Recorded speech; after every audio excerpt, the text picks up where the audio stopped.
बिस्मिल्लाहिर्रहमानिर्रहीम। अस्सलाम वालेकुम नाज़रीन, आप यूट्यूब चैनल देख रहे हैं। मैं इमरान खान हूँ। सबसे पहले पाकिस्तान के अंदर इमरान खान साहब के मामले पे हम बात कर लेते हैं, क्योंकि बहुत सारे लोग मैसेजेस कर रहे हैं। तो मैं आपको सादी सादी बात बताऊँ कि कोई ख़बर नहीं है। बात सीधी सी है कि पाकिस्तान तहरीक इंसाफ ने लगभग इमरान खान साहब के मामले पे ऐसा लगता है कि कुदरत पे ही मामला छोड़ दिया है, या वो ये सोच रहे हैं कि इमरान खान जाने और इस्टेब्लिशमेंट जाने और तहरीक इंसाफ तो कुछ करती हुई दिखाई नहीं दे रही। ये मामला लंबा होता हुआ दिखाई दे रहा है और पाकिस्तान तहरीक इंसाफ ने एहतजाज का जो पूरा सीज़न था वो ज़ाया कर दिया। पाकिस्तान में जो एहतजाज होता है वो अगस्त के महीने से ये मामला शुरू हो जाता है। अगस्त, सितंबर, अक्टूबर, नवंबर, दिसंबर। फिर जब ज़्यादा सर्दी होती है तो फिर एहतजाज नहीं हो सकता। फिर उसके बाद फरवरी, मार्च और अप्रैल, इन महीनों में पाकिस्तान में एहतजाज हो सकता है। उसके बाद फिर एहतजाज की डेट्स नहीं रहती, बहुत गर्मी हो जाती है। तो वो जो एहतजाज का सीज़न है वो भी ज़ाया कर दिया। वैसे इनकलाब का कोई सीज़न नहीं होता, लेकिन सियासी जमातों के एहतजाज का सीज़न होता है। तहरीक इंसाफ की लीडरशिप ने सिर्फ बयानात दिए हैं, छोटे मोटे एहतजाज किए हैं, स्टेटमेंट्स दिए हैं, तकारीर की हैं, या कुछ जगहों पे जाके कारकुनों को इकट्ठा किया है, थोड़ा बहुत, बस ये किया है। कोई स्ट्रीट मूवमेंट की जो तैयारी इमरान खान साहब ने कहा था वो कहीं दिखाई नहीं दी। इमरान खान साहब की बहनें अपील करती रहीं और अडयाला जेल के बाहर भी अब लीडरशिप नहीं पहुंचती। कई मरतबा इमरान खान की बहनों ने कहा कि 10,000 लोग आ जाएं। उन्हें यह लगता है कि अगर वाकई में 10,000 लोग आ गए अडयाला जेल के बाहर तो इतना दबाव पैदा हो जाएगा कि इमरान खान की बहनों की इमरान खान से मुलाकात करवा दी जाएगी। देखें, अवामी दबाव पैदा हो जाए तो फिर तो वाकई में मुलाकात हो सकती है इमरान खान साहब की उनकी फैमिली से। लेकिन जब तक अवामी दबाव नहीं है तब तक पाकिस्तान की मिलिट्री एस्टेब्लिशमेंट, ख़ास तौर पे आसिम मुनीर साहब, मुलाकात तो नहीं होने देते। और उन्होंने चीज़ों को बहुत ज़्यादा पकड़ लिया है, ग्रिप में ले लिया है। जब तक आलिया हमजा साहिबा बाहर थी तब तक चले हज़ारों नहीं तो सैकड़ों लोग तो पहुंच जाते थे अडयाला जेल के बाहर। 2, 4, 5, 700 लोग वो पहुंचा देती थी कुछ ना कुछ करके, बार बार टेलीफोन करके, लोगों से रब्ते करके। और वो रिपोर्ट भी बनाती रहती थी कि कौन आ रहा है, कौन नहीं आ रहा है। तो आलिया हमजा, जिन पे बहुत तनकीद की जाती थी, बहुत सारे लोगों को वो खुटकती थी, चुपती थी, तो ठीक है, अब वो गिरफ़्तार हो गई हैं तो वो लोग फिर जिम्मेदारी ले लें और अडयाला के बाहर जो है वो लोगों को पहुंचाएं। लेकिन नहीं, ख़वातीन ने जो है बड़ी हिम्मत दिखाई है पाकिस्तान तहरीक इंसाफ के मामले में। अगर मर्द हजरात भी उतनी हिम्मत दिखाते तो आज सूरत हाल मुख्तलिफ होती। लेकिन चले, अभी तो पाकिस्तान तहरीक इंसाफ शायद ये सोच रही है कि कोई दबाव बनाने का फ़ायदा नहीं है, इमरान खान साहब जाने और इस्टेब्लिशमेंट जाने। मुझे तो ऐसा ही लगता है, क्योंकि जो इमरान खान साहब ने जेल के अंदर से कहा था वो भी नहीं हो रहा। फाइनेंशियल टाइम ने एक रिपोर्ट पाकिस्तान के बारे में जारी की है, पाकिस्तान के हालिया क्राइसिस के हवाले से।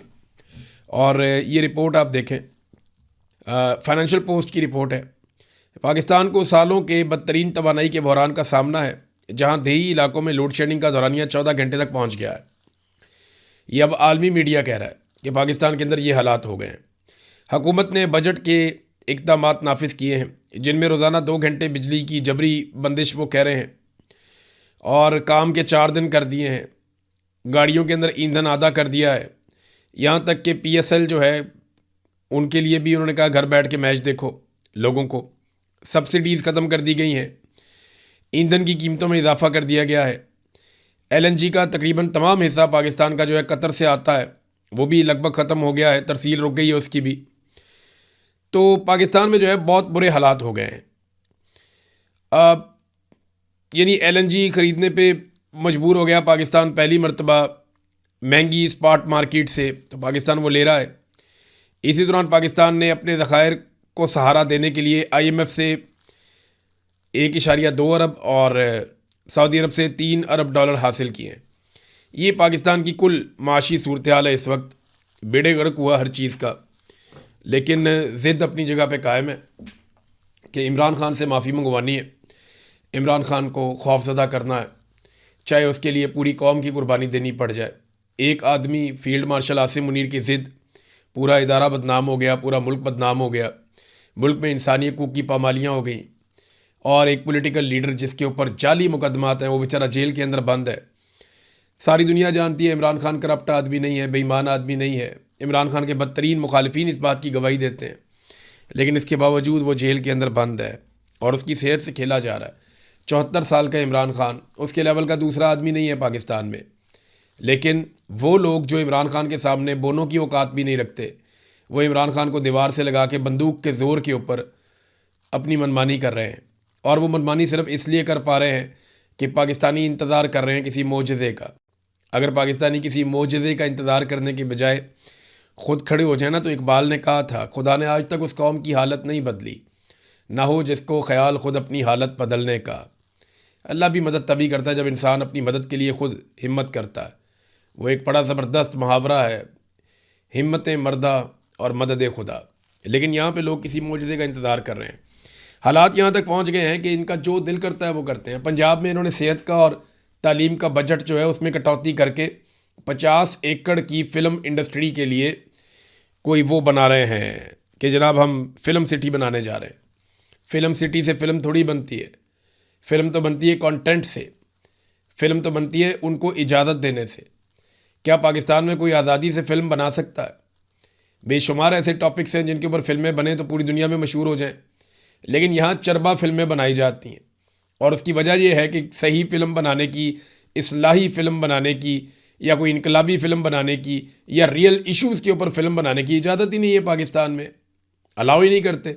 तो कमर्शियल किस्म की चरबा फ़िल्में बनती हैं। आप जितना मर्ज़ी पैसा लगाएं, चाहे हेल्थ में से काट के, चाहे तालीम में से काट के, और यही वो कर सकते हैं और वो कर रहे हैं, और उन्हें रोकने वाला भी कोई नहीं है।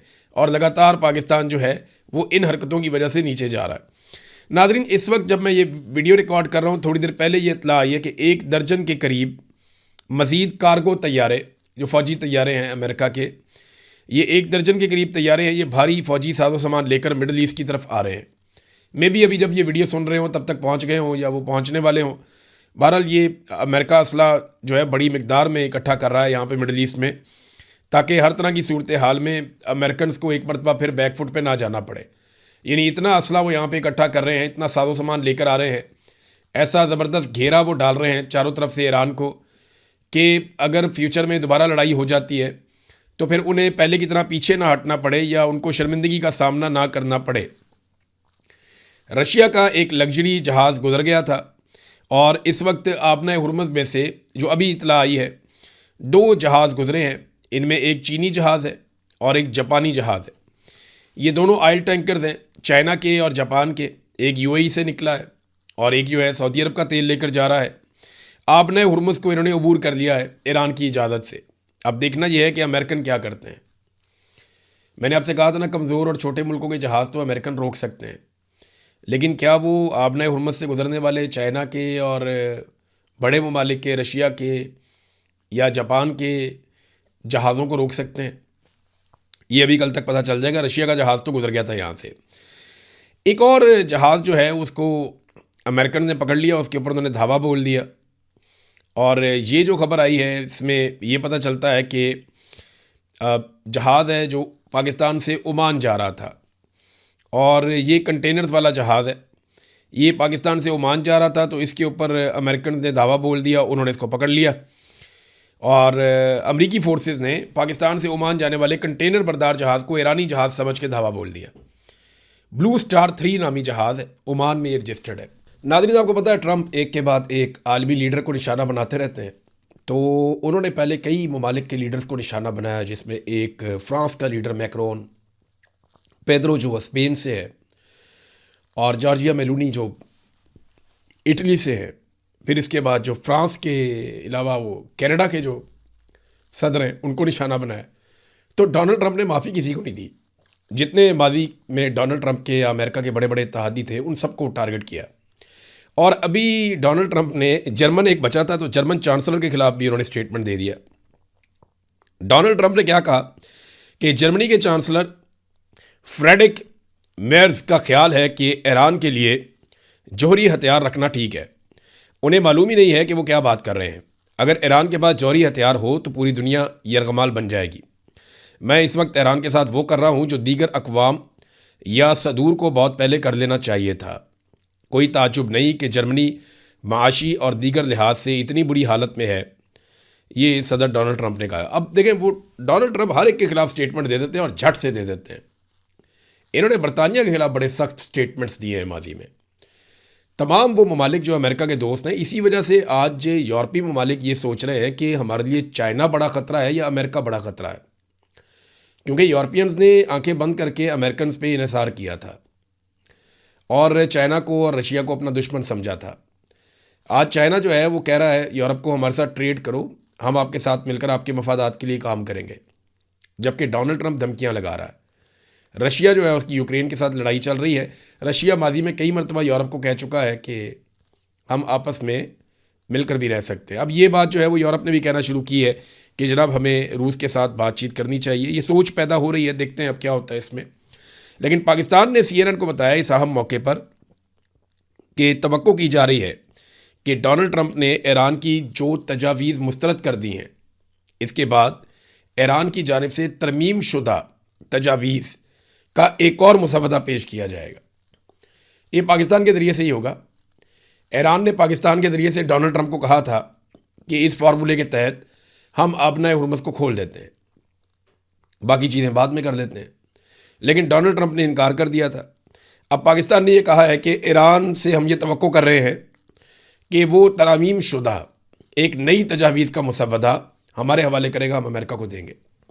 तो ये मुज़ाकरात इसी तरह चलते रहेंगे, जंगबंदी रहनी चाहिए, बस आहिस्ता आहिस्ता अपने हुर्मुज़ भी खुलने की तरफ चली जाएगी। लेकिन अभी तो अमेरिका का फ़ायदा है, अमेरिका का अपना तेल बिक रहा है, दुनिया में तेल का सबसे बड़ा डीलर वो बन गया है। ओपेक नाज़रीन एक बहुत बड़ा सिस्टम है ओपेक का, ये वो ममालिक इसके अंदर शामिल है, मैंने आपको पहले भी बताया था, जो तेल बेचते हैं। अब ओपेक जो है ना, ये अमेरिका को ज़्यादा को पसंद नहीं था। उसकी वजह यह है कि इसकी वजह से, इस इदारे की वजह से, या ओपेक का जो एक सिस्टम है इसकी वजह से अमेरिका की इजारादारी नहीं होती तेल की मार्केट पे। तो अब UAE इसके बीच में से निकल गया, इससे अमेरिका बहुत खुश होगा। 1960 में इसका क़याम हुआ था, अमेरिका को ये ज़्यादा पसंद नहीं था, तो अब इसको नुकसान पहुंच गया है। UAE इसके बीच में से निकल गया है, उन्होंने कहा जी हम मई में इसके अंदर नहीं होंगे, मई से हम इसके बीच में से निकल जाएंगे। सऊदी अरब को इसका नुकसान हुआ है, और भी दीगर ममालिक जो हैं जो तेल का कारोबार करते हैं उनको भी इसका नुकसान हुआ है, लेकिन अल्टीमेटली अमेरिका को इसका फ़ायदा पहुंचेगा। तो UAE ने इससे पहले अमेरिका के कहने पर इसराइल के साथ नॉर्मलाइजेशन भी की थी, और अब UAE ने जो है वो अमेरिका के कहने के ऊपर ऐसा लगता है कि वो ओपेक्स में से भी निकल गए हैं। तो यहाँ पे एक झटका है सऊदी अरब के लिए, और सऊदी अरब इसको कभी पसंद नहीं करेगा। UAE ने कई इकदाम ऐसे किए हैं जो सऊदी अरब को ज़्यादा पसंद नहीं आ रहे। उधर डोनाल्ड ट्रंप भी एक बाद एक नया रिकॉर्ड लगा रहे हैं। बड़ी इंटरेस्टिंग मेरे पास एक खबर आई, ये खबर देखें आप कितनी मज़े की है। डोनाल्ड ट्रंप दुनिया का वो वाहिद लीडर बनने जा रहा है जिसकी फ़ोटो पासपोर्ट के अंदर होगी। अगर आप दुनिया भर के ममालिक के पासपोर्ट देखें ना, तो उसके अंदर लीडरों की फ़ोटोज़ नहीं होती, लेकिन यहाँ पे एक बंदोबस्त किया जा रहा है ब्लूमबर्ग की खबर के मुताबिक। और इस खबर के मुताबिक बंदोबस्त ये किया जा रहा है कि अमेरिका की 250वीं एनिवर्सरी के मौके पर, ये 250 साल का अमेरिका होने जा रहा है, तो इसकी जो एनिवर्सरी है उसके मौके के ऊपर एक लिमिटेड एडिशन पासपोर्ट जारी किया जाएगा जिसके अंदर डोनाल्ड ट्रंप का फ़ोटो होगा।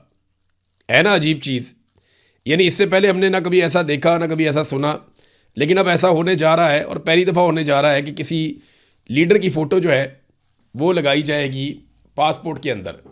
तो डोनाल्ड ट्रंप की फ़ोटो वाले पासपोर्ट आएंगे, अमेरिका के पासपोर्ट लिमिटेड एडिशन के, और ये महकमा खारजा अमरीकी पासपोर्ट पर अमरीकी डोनाल्ड ट्रंप की तस्वीर लगाने के मंसूबे को हतमी शक्ल दे रहा है। ये ब्लूमबर्ग ने भी कहा है और फॉक्स न्यूज़ ने भी कहा है। अमेरिकन मीडिया ने इसको रिपोर्ट किया, और उस मीडिया ने रिपोर्ट किया जो ज़रा डोनाल्ड ट्रंप के, फॉक्स न्यूज़ तो आपको पता है ना उनकी पार्टी के ज़रा करीब है। तो ये तो डोनाल्ड ट्रंप को नरगसियत की आदत पड़ गई। ये तो बिल्कुल वैसे हो गए जैसे मरीम नवाज़ हर चीज़ के ऊपर अपना फ़ोटो ठोक देती हैं। वो एक मैं इंटरव्यू सुन रहा था, एक शख्स बता रहा था कि हमें दवाइयाँ मिलती थी सरकार से और हमारी वालदा का इलाज चल रहा था। वो बंदा ये बता रहा था, वो कहता है जनाब कि हमारी दवाइयाँ बंद कर दी गई और ये कहा गया जनाब अब आप अस्पताल से आके दवाइयाँ नहीं लेंगे, आपके घर मिलेंगी। वो कहते जी हम 8 महीने इंतज़ार करते रहे और हम बाज़ार से दवाइयाँ ख़रीद के इस्तेमाल करते रहे कि कब ये हमारे घर दवाइयाँ देंगे। तो उसके बाद वो बंदा बताता है कि जनाब जब दवाइयाँ हमारे घर आई तो उसके अंदर से वो दवाइयाँ जो जान बचाने वाली दवाइयाँ थीं और जो कीमती दवाइयाँ थीं वो गायब थीं, और छोटी मोटी दवाइयाँ जो गैर एक मामूली किस्म की दवाइयाँ जो है वो उसके अंदर शामिल थीं, जो हर गली मोहल्ले के मेडिकल स्टोर से बहुत सस्ती मिल जाती हैं, लेकिन डब्बे की कीमत जो है वो दवाइयों की कीमत से ज़्यादा थी। तो ये वही नरगसियत है जो नवाज़ शरीफ की है, वही नरगसियत है जो मरीम नवाज़ की है। ये सारा ख़ानदान जो है वो ज़हनी मरीज़ है, इसी काम पे लगे हुए, अपना फ़ोटो चिपकाते हैं सरकार के पैसे पे। तो डोनाल्ड ट्रंप की हरकत जो है ये देखकर मुझे इस ख़ानदान की बड़ी याद आई कि ये वैसे ही हैं, इनका फेवरेट वज़ीर आज़म भी वैसा ही है, और एक ही तरह के काम करते हैं सारे। ज़बरदस्त है। एक और नादरीन खबर आई है, ये खबर सुन के मुझे थोड़ी सी हैरत हुई है, लेकिन अगर ये खबर ठीक है और इसकी तस्दीक आ जाती है तो बड़ी शानदार खबर है। पाकिस्तान ने इस खबर के मुताबिक ईरान को ज़मीनी रास्ता फराहम किया है। वजह यह है कि बहुत सारा माल ईरान में पहुंच नहीं पा रहा क्योंकि अमेरिका ने एक नाकाबंदी की हुई है। तो अब ईरान को ज़मीनी माल कैसे पहुंचेगा?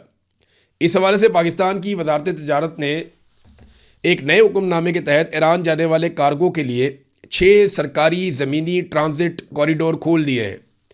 ये रास्ते कराची, पोर्ट कासिम और गवादर को बलूचिस्तान की मुख्तलिफ शाहराहों के ज़रिए ईरान की सरहदी मकामात हैं, तफ्तान है जैसा कि, और एक और एरिया है गबत, इन इलाकों के साथ ये जोड़ते हैं। रिपोर्ट्स के मुताबिक ईरान जाने वाले 3000 से ज़ायद कंटेनर्स कराची बंदरगाह पर इस वक्त फंस गए जब उन्हें ले जाने के लिए मुकर्ररा बहरी जहाज़ पहुँच ही नहीं सके। अब ईरान से वो आएंगे तो लेकर जाएंगे ना अपना माल, और अब इन कंटेनर्स को ट्रकों के ज़रिए ज़मीनी रास्ते से मुंतकिल किया जा रहा है। इस खबर पे जो है ना वो अमेरिकन और उनके सहूलतकार और जो लोग इसराइल को पसंद करते हैं या ईरान से नफ़रत करते हैं, मगरबी ममालिक में जितने भी लोग हैं, वो इसके ऊपर बड़ा सख्त रद्दअमल देने और कह रहे हैं पाकिस्तान ने हमारे साथ डबल गेम की है। पाकिस्तान को, ईरान को ये कंटेनर्स नहीं देने चाहिए थे। अभी इसकी कोई तस्दीक है, सच नहीं आ रही, लेकिन ये खबर आई हुई है और ख़बर मैंने आपके साथ शेयर कर दी है। खबर के मुताबिक ये है कि पाकिस्तान की वजारत तजारत ने ये कॉरिडोर्स खोले हैं और इनके मुताबिक ईरान को सप्लाई हो रही है उनके कंटेनर्स की, जो अमेरिकन नाकाबंदी की वजह से बहरी जहाज़ों के ज़रिए ईरान तक नहीं पहुंच पा रहे। नाज़रीन, एक आखिरी खबर जाते जाते आपको मैं देता हूं। ये रशिया में क्योंकि इस वक्त हैं ईरान के नायब वज़ीर दिफ़ा, और वहाँ से एक स्टेटमेंट आया। रूसी वज़ीर दिफ़ा आंद्रे ने नायब वज़ीर दिफ़ा के साथ उनकी एक मुलाकात हुई और मुज़ाकरात के बाद उन्होंने कहा कि हम तनाज़े को सिर्फ़ और सिर्फ सफ़ारती ज़राए से हल करने की हमायत करते हैं। हम ईरान की खुद मुख्तारी और इलाकाई सालमियत की हमायत करते हैं। मैं बरादर ईरानी अवाम और इनके मुसल्लह अफवाज के लिए मुल्क को दरपेश तमाम ख़तरात पर काबू पाने के लिए ताकत और हिम्मत की ख्वाहिश करता हूँ। हम इस सूरत हाल को हल करने के लिए हर मुमकिन कोशिश करने के लिए तैयार हैं। और उन्होंने एतमाद का इजहार किया कि मास्को और तेहरान सूरत हाल की किसी भी तब्दीली में एक दूसरे की हमायत जारी रखेंगे। हालात कुछ भी हों, ईरान और रशिया जो है वो इकट्ठे खड़े होंगे। और इस पर शुक्रिया भी अदा किया गया ईरानी नायब वज़ीर दिफ़ा की जानिब से। लेकिन ये स्टेटमेंट जो है, जो रशियन वज़ीर दिफ़ा है वो बड़ा लंबा है उनका, उन्होंने अमेरिका को काफ़ी टारगेट किया अपने स्टेटमेंट में। तो रशिया काफ़ी खुलकर ईरान के साथ खड़ा हुआ। कोई और मुल्क इस तरीके से ईरान के साथ खड़ा नहीं हुआ जैसे रूस ने इस सारे मामले में ईरान का साथ दिया। अब तक के लिए इतना ही। अपना ख्याल रखिएगा, अपने इस चैनल का भी। अल्लाह हाफ़िज़।